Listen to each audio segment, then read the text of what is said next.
Ek groet julle vanoggend hier weer uit Hartenbos uit.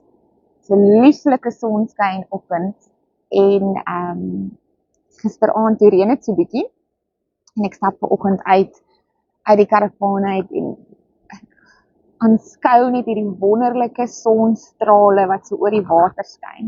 En ek het glad nie beplan eintlik om hieroor te praat nie, maar God lê dit net op my hart. En ek ervaar net daai sonskyn wat net vanoggend opnuut skyn en die Here sê it's a new day. En gisteraand was dalk reën, but it's a new day, it's a new season.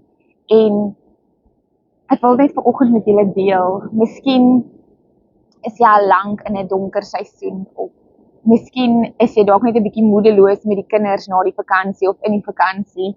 Miskien is jy moeg om jou man te serve of jou coworker is lelik met jou en jy sukkel om saam met hulle oor die weg te kom of met hulle oor die weg te kom en hulle te oorvou met liefde.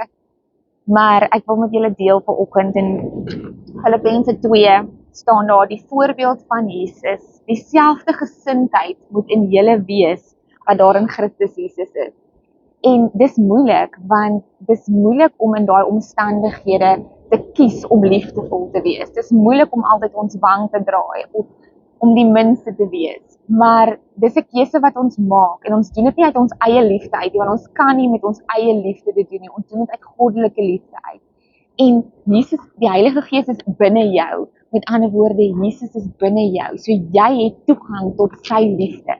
En sy liefde kan uit jou uitloop. Laat sy sonstrale vandag in jou omstandighede skyn. Laat sy sonstrale in daai moeilike omstandighede skyn.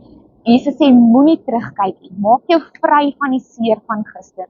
Miskien is dit 20 jaar gelede, miskien is dit gister, miskien is dit vanoggend. Maak jou vry van die verlede. Jesus sê onthou vir Lot se vrou, moenie terugkyk nie. Kyk net na vandag, kyk net op. Moenie eens na môre kyk nie, kyk op. Die genade van die Here, die liefde van die Here is genoeg vir vandag. Die genoeg liefde in jou om hierdie situasie te hanteer, om jou kinders, om jou omstandighede, om jou man te hanteer met oorvloed van liefde. Moenie na môre kyk nie, want vandag fokus ons op. Kyk op vandag. Ervaar daai sonstrale van die Here wat in jou lewe inskyn. Die Here is goed en hy's lief vir jou en jy kan vandag kies om jou naaste lief te hê. Om daai gesindheid van nederigheid en liefde vir jou naaste te hê. Want hoe het die Here die dood oorwin? Hy het dit deur liefde vir ons gedoen. En so kan jy die donker oorwin deur God se liefde in jou lewe. Julle moet 'n wonderlike dag hê.